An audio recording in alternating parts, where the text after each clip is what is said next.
Welcome, everyone, to another episode of the Powerhouse Podcast. I am Candy Barone, your host, and I am super excited as I have one of my most favorite people joining me in the ring today. Before I introduce Dr. Wini Curley to you, let me just remind you that this is our space to redefine what leadership means, especially as we look at all that's going on in the world right now, and knowing that leadership truly is how you choose to show up, how you choose to serve others, and how you choose to take personal responsibility inside that space. This is our opportunity to have deep, connected, courageous conversations. And with that, before I formally tell you all about her, let me just say hello and welcome to my dear friend, Dr. Wini Curley. Welcome to the show. Thank you, Candy. Hi, it's great to be here. Thanks for having me. Oh, are you kidding? I'm so excited. And as I said, she is one of my most favorite people on the planet. And I'm going to give you a little bit about her, about Wini's background so that you can get a sense of who she is. And then we're just going to, as always, jump right into the heart of the matter and kick things off and get things going. So Dr. Wini Curley is a resilience expert, consultant, and speaker. She shows leaders and their teams how to stay connected to their goals and mutual respect while overcoming challenges and navigating change. Dr. Curley combined her professional development expertise and inner science geek, I already love that, to create the appreciation experiment, an innovative approach to building team trust, performance, and resilience. Her expertise with teams comes from 25 years successfully leading multidisciplinary teams on high-dollar, high-stakes, data-driven projects to mitigate environmental risks for federal agencies, public utilities, and Fortune 500 companies. Her first book, The Good Vibes Handbook, Personal Stress and Energy Management Tools for Business Professionals, is coming out late this year. When Wini isn't working, you can find her on the golf course, cooking up something absolutely fabulous in the kitchen or relaxing with family and friends. And once again, it is truly my honor to have Wini on the show. Again, welcome. And tell us, I'm just going to jump right in. Tell us a little bit around what it means to be a resilience expert and what is resilience in the workplace? Well, thank you, Candy. It's a pleasure to be here. You're one of my favorite people too. You know that already. Resilience in the workplace is kind of like resilience in life. It's bouncing back from challenges, and anybody who is engaged in like a professional services kind of career, which is my history, being an environmental consultant in the past. Anytime you're doing problem solving, helping your clients with a challenge, there are going to be glitches. There's going to be bumps. There's going to be challenges. You can plan it all out, and it never goes exactly like you think it should. And so resilience is, how do you respond to that? How do you not get down on yourself or down on somebody else on your team? How do you deal with maybe the client switching directions in midstream? That ever happened? Changing their mind. So how do you deal with all that? So that being said, so it's about more of how you bounce back. And, you know, you said it's similar to resilience in our life. So how do you teach that? How do you teach resilience versus what typically, and you and I both know this from our years of experience, is more of a reactionary mode? How does resilience differ or play in the space of having sort of that reactionary, I guess, impulse when change is occurring or when things get a little sticky? How do you teach resilience to your team? Well, it's about awareness. I mean, reaction is your response, your automatic reaction, and you're never going to not have that. The question is, what do you do with that? How do you express it? How do you make sure you don't disempower somebody in that response? And it's all about awareness, and it's teaching. Some of the things I teach are communication methods, when you're disappointed, when you're asking for a change, how to do that in a way that gives space to the other person to step in and actually engage, as opposed to, you know, shutting them down with the way that you respond. And your word, which I love your word that you use all the time, it's a choice.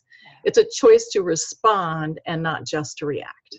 Yeah, and I was just going to say everything you're saying really plays into that space, right? Because Right. we all know leadership is a choice. And I think a lot of people give themselves that opportunity to cop out. And one of the words that I heard you say in there that I'd love to delve into a little bit more, because I think we say this, and I oftentimes like to use this show as a way to dig into the business buzzword bingo kind of, phrases and things we put out there, because I personally feel, and I would love your thoughts on this, but oftentimes the biggest communication breakdown is because we assume someone else has the same definition we do for a common everyday word that's tossed around like vulnerability and the word that I want to dig into that I heard you say is engagement. I think that's a big word that we use a lot, especially when it comes into the business environment, into corporate settings, into nonprofits, whatever. We talk about engagement, client engagement, customer engagement, employee engagement. What does that really mean? When you talk about engagement with people, I guess twofold. One, how do you define that, and how do you measure that? So define and measure. That's great. This is good science geek stuff. So define engagement to me is, it goes deeper than just behavior. So you can actually say to somebody, you can set up rules and guidelines about how you're supposed to do things. And I know in the kind of work that I used to do on environmental sites, there were definitely, procedures that you followed, things that you did when you were doing a particular evaluation and analysis. There was a system. So that's engaged at one level, which is the behavioral level. But to me, true engagement is engaged at more of an emotional, or I would say at stakeness or ownership level. So when you have some ownership of your own task, your piece of the big puzzle that you're working on as part of a team, that really matters. And part of how you measure, I don't know if I would say measure, but the way you evaluate whether or not that's working is connection. So I talk about 5 qualities of remarkable teams. So communication, connection, commitment, correct fit, and creativity. So the connection to the big picture is very important. What is the big picture problem we're solving for a client? Even if I'm the lowest person on the totem pole on the team, I should know why I'm doing this spreadsheet. It's just another spreadsheet that I do. I got another one to do after that. But what is the value of this one? And when I get it done and pass it on to the next person in the chain, how does it work for them? If I'm late or I get something wrong, how does it impact them? So engagement is that ownership and at stakeness of your part in the puzzle. And I love that. And I love, because I talk about it as personal responsibility, right? When you talk about that ownership.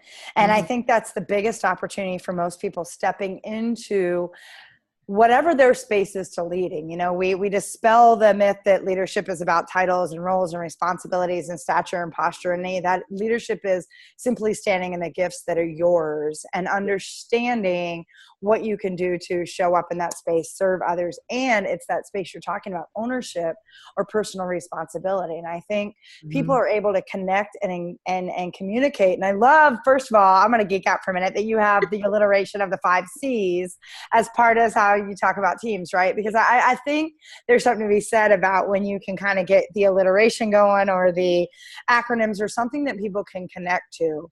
And that space of connection and commitment and communication is so relevant and critical when we talk about what engagement really looks like. And so I really love that you talk about that. And I know on the other side of what you're working on, and it falls in this space, is there's this whole appreciation project, right? So when you talk about resiliency, and you talk about engagement, and you talk about really that ownership in that space, and communicating and building those teams, where does appreciation fit into that space, and how might that differ a little bit than what we think? We're like, sure, appreciation, I get it. What are you really talking about when you're stepping into that space? Yeah, thank you for asking that question, because that is that to me is the key. So you can say, here's the 5 qualities, communication, connection, commitment, correct fit, and creativity. And you can set up behaviors around those. And yet there needs to be the engagement of the emotions with each one of those qualities. And to keep it from being rote and boring and just this one more thing I got to do today, that's where the appreciation comes in. And so it's appreciating at several levels, appreciating, again, your connection to the big picture. What is the value that I bring? And then having that expressed back to you by leadership. And for leadership to really appreciate how, as a leader, if you've been there, the way that you look good is if your team looks good. So you got to keep them feeling appreciated, and then they will appreciate you. It's a giving and receiving cycle that continues, but it's how to really make those 5 qualities be something that the team engages in. And there's a ebb and flow and a flux of, depending on whatever's going on, where the focus might be. Yeah. But making it fresh and authentic when you express appreciation, and knowing how to do it for introverts or how to do it for extroverts, and what ways people like to be appreciated, whether it's verbal or whether it's a little gift, or, there's all kinds of techniques in that, of course. But having it not be automatic pilot where you have something, yay team, and then it's over. Right. It's getting specific, and maybe having it be a surprise sometimes, and not just on automatic pilot. But that's how people stay connected. Well, and I love that, one, you highlighted the fact that appreciation isn't a one size fits all. And I think, even when we're looking at developing our teams, and one of the biggest mistakes, if people put themselves in a space to really see and value and appreciate and develop their teams, it's to know and understand that everyone has a different motivator. Everyone is intrinsically wired for something that speaks to them. We all have different love or appreciation languages. How do you step up in that space? And also knowing that as life happens, sometimes those change for people. Language of appreciation might be one thing at one point in your life, but it may actually change at some point based on circumstances. And I think that presence goes back to the ownership you were talking about around, as a leader, really having ownership to say, I'm going to appreciate my people at the level they need to be appreciated. The other thing that's interesting, and I was just listening to an audiobook when I was on my way up for 2 weeks up north that I just spent. Yeah. And one of the comments in there, it was actually from Joel Mandy, who's the CEO for HFE, which is Hersinger Family Entertainment. And it's like the Dollywoods and the Bransons and all that stuff, right? Yeah. And one of the things that he really talked about was having patience and praise. And I heard that in what you just said, which is oftentimes when we do think we're in a space to appreciate, we oftentimes do it as a general kind of sunshine that we're just blowing out there. That's just a very either premature praise or a very generalized praise, which doesn't feel like it really sticks.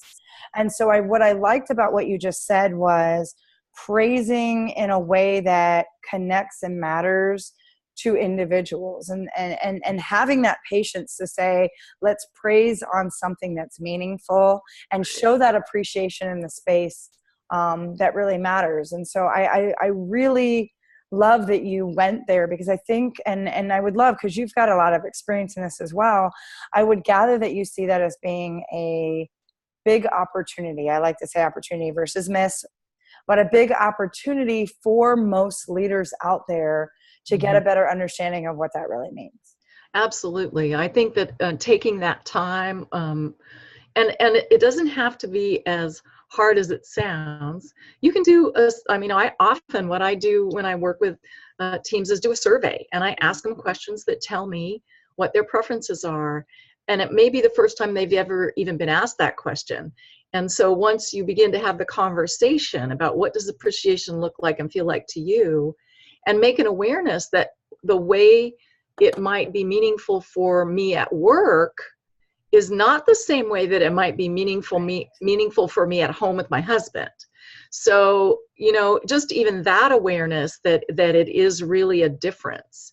Yeah. And it may be the same, but just being able to recognize that, and then have. Yeah, and that's a powerful distinction, right? To know that oftentimes what we need professionally isn't always the same as what we need personally. Even though it's one life, we have different needs based on our environment or based on how we're expected and how we choose to show up in those spaces.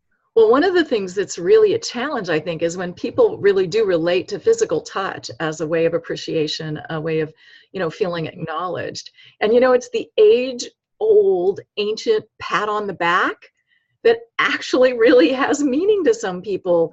And the newer version of that is a high five or a fist bump or something like that, that really makes somebody feel like they've been acknowledged. Yeah. And so, it's... well, and it's interesting because we talk about connection, right? We've created a culture right now where we're so disengaged. There's a lot we are complaining, commiserating, and we've created this space where, and it's interesting because I just taught this last week at my Leaders Empowered Strong Summit, where in Western culture, we do everything to break connection even from the get-go. We are the only culture that absolutely breaks our heart line because your left side is receiving, your right side is doing, and our heart goes center left. And we cross it the way we shake hands. So we actually, in an energy perspective, we already create a disconnect or a block. And so it was interesting because I actually had leaders from Fortune 100 and 500 companies in a room where they actually took a moment to learn how to give each other a heart-to-heart hug. And as weird as that was for some people and very uncomfortable, I think about you're saying the pat on the back or the high five. Touch is so powerful. And we created this space where we're either afraid of that intimacy because it's got all kinds of loaded connotations, or we evaluate it and see it very differently than what it is. And to create that space where human beings can feel as if they have a safe space to connect, I think, even if that isn't your appreciation language, most of us crave some sort of appreciation and acknowledgement and value in that space. And I think there is, I have a personal bias. I think we could change everything in business if we would start heart to heart hugging each other. One of these days I'm going to start a platform around that. But I love that you talk about something as simple as a innocent gesture of touch, a pat on the back, a high five, even being close to someone and just kind of shoulder nudge. Yeah. That goes a long way for people to feel that space of connection. Yeah. I think it's true. What was interesting, I was working with a team here recently, and this is pretty typical of the kinds of teams that I used to be on with, a lot of scientists and engineers. Out in the world, typically, the statistics are 1 in 4 people are more introverted than extroverted. And I think in the kind of teams that I'm used to, that statistic is a little low. Right. And in this group I was working with, more than half of them were introverted. And so how they wanted to be acknowledged was interesting. That came out on the survey. They did all, like the introverts and extroverts all wanted words of acknowledgement and, encouragement and praise, but the introverts wanted it one-on-one. Yeah. They did not want it in the big, that's not accurate. It's not that they didn't want it in the group. It was more meaningful to them as a one-on-one expression from their leader. Right. To take 15, 20 seconds to stand one-to-one, face-to-face, heart-to-heart energy connecting, and being able to say, oh, it was so great that you made that connection with the client and served them. They sent us this great thank you, and that really shows how much you care, and I truly appreciate you for that. So giving something specific, and what'd that take? Like 10 seconds maybe? Right, but it's that purposeful space, right? Yes. And that's where we do the gloss over, hey, we're so glad so-and-so's on the team. Thank you for your contribution. It doesn't feel meaningful versus really being in a space to hold that space for someone, whether it's you're an extrovert and you do like some of that. Yeah. But even there's a lot of extroverts that want that space where they crave that someone sees them one-on-one. Yes. And so to really acknowledge somebody, to really offer a space where people truly feel seen, heard, and loved. And it's interesting because, even, again, going back to that event, the amount of times I said the word love, which at first you're like, really with these, and it was amazing how much people are craving that sense of feeling safe and loved. in their work environment. And so everything that you're talking about creates the space to lead from love, right? Yes, It's absolutely. which is so powerful, because when we go back to that conversation around engagement, I would gather, and if we're going to be scientific and geek out about it, numbers around engagement, numbers around productivity go up drastically They when do. people feel they're in a space that they're being loved, when they're being under the leadership and under the guise of someone who is giving them deep appreciation and respect. Exactly. And the other piece of that is retention goes up. So if you want to talk about bottom line value here, pay attention, right? I know you know. Yes, and you're speaking my language, because more organizations spend so much money to recruit the numbers, and they're missing opportunity for the value and the talent and the greatness that's walking out of their organization, because people aren't being seen and cared for, and there's not compassion, and they're not being developed, and they're not being appreciated. And if we would spend half the amount of money and time and energy and resources we spend recruiting to really love on our people, develop our people, appreciate our people, we would have to be spending the other half on recruiting. It would seriously cut it down, That is such a hot button for me. I know, I totally get it. Me too. And sometimes the younger people they're going to move on to a growth opportunity. Now, and thank you for the and. If you have appreciated them while they were there, and as they leave, you're not, kicking their butt out the door, you're going, good luck. And then you may get them to come back after they've gotten some experience and expertise under their belt that you didn't have to pay for. Right. So. Well, and then there's the meme that's out there. And I always have a thought around this that says, what if we invest all this time and money and resources into them and they leave? And that's the fixed mindset. The growth mindset says, what if they stay? And here's the thing I want to share with those of you that are like, yeah, but what if they still leave? Yeah. You still enhance the environment for how you play, because even if they go to your competitor, they're now lifting and raising the level of leadership so that everyone is being served at a higher level. And it starts to create a more fun and more engaged competitive landscape that allows you to start to go to business differently and groom. And to your point, they may come back at some point. And when somebody asks them, what was it like to work there? They don't go, oh, I'm so glad I'm out of there. They go, well, it wasn't bad. It was actually one of the best experiences of my career. Yeah. And so then the buzz in the community at that level, because people know each other, they talk to each other, right? They're looking for jobs, and you've gone to school with different people, and they say, oh, I've got an interview at company X. You used to work there. What do you think? A huge issue that reduces the cost of the recruiting you still do have to do. Right. So, people apply to you because they hear you're a great place to work. Yeah. And that's what all the, companies are after when they want to be one of the 10 best, because it, it helps them too. So, well, but that's a bigger ROI and opportunity cost conversation, right? Because people only look at ROI as a money in versus money out equation. Yeah. When it's a bigger function of time, money, energy, resources, people, culture, and the lifestyle you're creating for you and your team. And when you start to understand, then you start looking at a different way to evaluate. And I love that you changed the word measure, because I'm so not about just the quantifiers. I want to look at qualifiers, and I want to look at how people feel. I think that's a bigger measurement sometimes of success than just the bottom line, because if you're doing right by your people, your bottom line is the natural benefit that comes out of it. And a great quote I just recently read was, your client's enthusiasm can never exceed that of your employees. And I was like, ooh, doesn't that just kind of like, it's everything we're talking about, right? Ultimately, your client's enthusiasm can never exceed that of your employees' enthusiasm. Because if they don't buy into the culture and the company and the product, at some point, your clients are going to feel that too.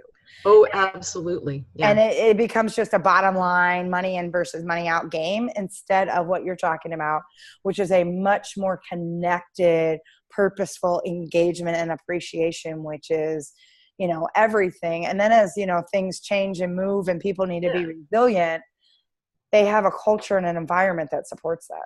that supports that. And, a lot of times things will knock a whole team sideways because you've been on a path to come to a certain point, and there's been a goal and an objective, and you get there and then everything changes. And so it's how do you, deal with the communication about that, the connection about it, the shared, how do you not get the negative spiral at the water cooler or on Right. IM messages or something about this is terrible and, blah, blah, blah. Yeah. It's like, so where are we going next and how are we going to get there together? Well, and so speaking of where we're going to go next, one of the things that we've been playing with this year on the show is really moving away from the whole what if space. Too many people spend time in the really heavy negative what if, and it feels like we're always pushing something. Mm-hmm. So instead, we've been playing in this whole imagine if, which is a very purposeful, passionate, very intentional space to open up your imagination and to really think about kind of next level and what's on the horizon. And so as we talk about what's next, what's your big imagine if possibility that's sort of where you're moving, where you're headed? What do you see on the horizon, Winnie? So do you mean for me personally or for people that I want to impact? Both. Both. Well, however you want to answer that, it's wide open. Well, it's for imagine if. So imagine if I actually get my book done. Imagine when you do. I'm just going to put that out when there. I get my book done. And so actually there's 3 that I have kind of lined up, but the one that I've been focusing on is the one you mentioned, which is the Positive Vibes Handbook. And you kind of talked a little bit about this, the heart energy that comes from us. And I'm talking about it in terms of, how stress impacts our energetic presence in the workplace and then when we go home. But, right. And being able to have techniques and ways to manage that. So imagine if people had this kind of focus on the 5 qualities of remarkable teams and we're able to appreciate each other and they can add in a connection to positive vibes. Now, your vibes don't always stay positive. That would be boring and it would be the same. But the point is, when you get sucked down, because you will, how do you take a positive step? How do you move in a positive direction? How do you, let yourself feel your feelings but not stay stuck there, right, and not get sucked deeper into a vortex of negative energy? What if you actually had more management and I guess control? I don't like to use the word control very much, but if you had a better grip on your own energy and ways to shift it when you can see that it's not in a place you'd like it to be. And that's, so what if we had a workplace like that, where you could actually say, I need 5 minutes and I'll get myself in a space where I can have this conversation instead of, you hit me at a bad time, because that happens. Imagine if we could change that. Oh my goodness. Imagine when that happens, that people stop biting each other's heads off and actually are present with each other, right? Yeah. I mean, the business I was in, environmental consulting, and I was an expert witness in some court cases, and that's a very high pressure situation. Attorneys are in a high pressure situation. Right. And environmental consultants, because you can't make a mistake. You have to get it right because there's, huge money decisions being made, and it's also safety and health of people. And so you just, and so when something turns upside down, it's like, So imagine if you could, have your reaction and then choose to respond in a way that begins to move in a positive direction, especially when you're, needing to speak with other people. So that's my imagine if. I love that. And so what's the imagine if for you? What does that do for you, letting that place unfold and you continuing to do the work that you're doing? Yeah. So for me, I've been doing a lot of work one-on-one with leaders, and I'm doing more work with teams, and the work with teams has been sprinkled in. So for me, imagine if is speaking to big groups, speaking to business groups and bigger groups, where I can introduce them to these concepts and get them thinking about it and feeling their way through it a little bit. with the book and maybe training in their own company. So for me, it's just being able to expand and leverage that ability to serve. I love that. I Yeah. love that. So speaking of serving and speaking of having that, bigger platform and increasing the reach of how you get this message out, for those listening that are like, okay, Winnie, I'm ready. Come on in. I want to talk to you. What's the best way for them to get a hold of you? How do they start this conversation with you? Well, the easiest thing is you send me an email. And my email is so easy. It's winnie@winicurley.com. And Winnie is spelled Wini, and Curley is Curley. Winnie@winicurley.com. That's the easiest way. Or you can call my office line, 919-960-8897. That's another way. And then I have a website, which is surprise, winicurley.com. Yay, make it nice and easy, right? And so Right. all of that will be available to you in the notes below. And if you want to have more conversation around how to build what was the word you used? The 5 qualities of remarkable teams. remarkable teams. That's the word I was like, my brain just blanked for a minute. If you are looking at how to build remarkable teams, if you want to have a bigger conversation around what it looks like to have the tools and strategies to build better resilience in your organization. And, most companies have such a opportunity to learn how to create more resilience, both from just the environment itself, but also from how you're growing your leaders, how you're having the bigger conversations. And if you want to know more about how to create that engagement and that communication, I highly suggest you reach out and see the work that Winnie's doing. I'm super excited to get my hands on her book when it is available. I guarantee I will be buying one of the first copies. Thank you, Candy. So it's super exciting. And so Winnie, as we're kind of rounding things out and closing things up, if there were, I don't know, words of wisdom or one last kind of nugget or a way that you'd like to summarize kind of this space we've played in a little bit today, what would that be? Well, I guess part of it is, we've talked a lot about how you give appreciation, how you acknowledge people as a leader and express appreciation to them. The word that I would like to have people think about is, how well do you receive appreciation? Do you allow yourself to let it in? Yeah. Do you allow yourself to feel it, to be touched in your heart about your value?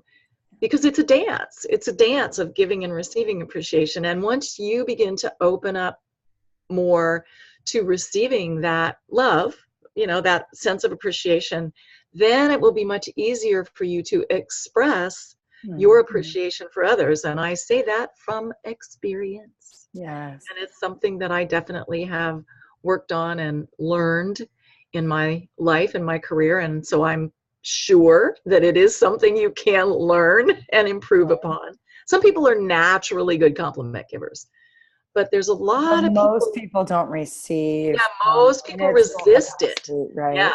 And so it's a beautiful way to express that law of reciprocity that has to be in motion. It is a universal law that says what goes out must come back. Right. And for those of you that keep talking about playing a bigger game and wanting to impact more, you have to be able to receive that back. And like Winnie, I also can say I've learned from experience that space of allowing. And it was very interesting that you say that. Last week we actually had a conversation around what is the differentiation between self-deprecation and humility. And it was interesting. It's one of those that it was like automatic speaking that a voice came through me. And I think to everything you're saying, it's that space on the spectrum where you allow yourself to be in terms of your own self-worth. And there's a self-worth component that says, I can receive what's the gifts of love that someone else is extending forward. And in order to love and lead from love in a bigger way, we have to open up our space and stand in that humility that says, I'm allowing myself to receive it. I'm acknowledging the praise of my gifts. I acknowledge who I am and how I'm showing up with people. And I feel blessed that I'm given the opportunity to take that in as gratitude. And so I think there's so much to be said for, as you step into a space around how to effectively and truly say yes to yourself, it also is allowing others to show up and offer that back to you. And I think the biggest lesson for a leader is that space of receiving.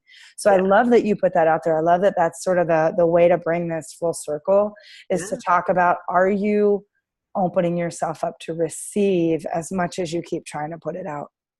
Yeah, because like you said, it's got to stay in balance. It's like breathing in and breathing out. You can't just do one of those. You have to do them in a cycle. I've tried.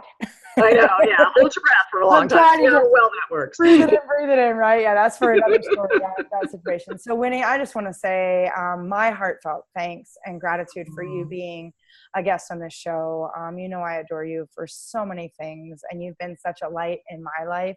So to be able to spend just a few minutes, and it's only been a few minutes, to be able to share that light with this audience and with the people who are engaged in this conversation. We really have some, incredible people that have been very much engaged in this conversation. I just want to honor you and thank you for joining us today and sharing your heart and sharing your love. Thank you. I received that. Thank you. And Candy, I'm so impressed with this work that you're doing and the way that you're putting it out there through the podcast and through your trainings and your teachings. But this is a very important and valuable way to reach out and let people kind of listen and hear and see what sinks in. And I'm just really honored to be part of it. So thank you very much for the opportunity. Thank you. And thank you to all of you listening and all of you who stay engaged in this conversation. I love the messages that you send. I love the feedback. I love the comments. Please continue to send those. Also, please make sure you subscribe so that you don't miss any of the episodes with these amazing guests like Dr. Curley that I have on the show today, because the conversation just keeps getting bigger and we're bringing thought leaders to the table to just peel it back and kind of dig in and play around a little bit. And so with that, know that we are sending you heart-to-heart hugs. We are sending you immense love. And just so much appreciation for who you are and how you choose to show up. And as always, remember that leadership is ultimately your choice. It is how you choose to show up, how you choose to serve others, and how you choose to take that personal responsibility inside those two spaces. And it starts with you saying yes to yourself in a powerful and purposeful way. With that, this is Candy. I love you. Mwah. I will catch up with you next time. Wini, thank you again for being on the show. And we will see everyone on the next episode of the Powerhouse Podcast.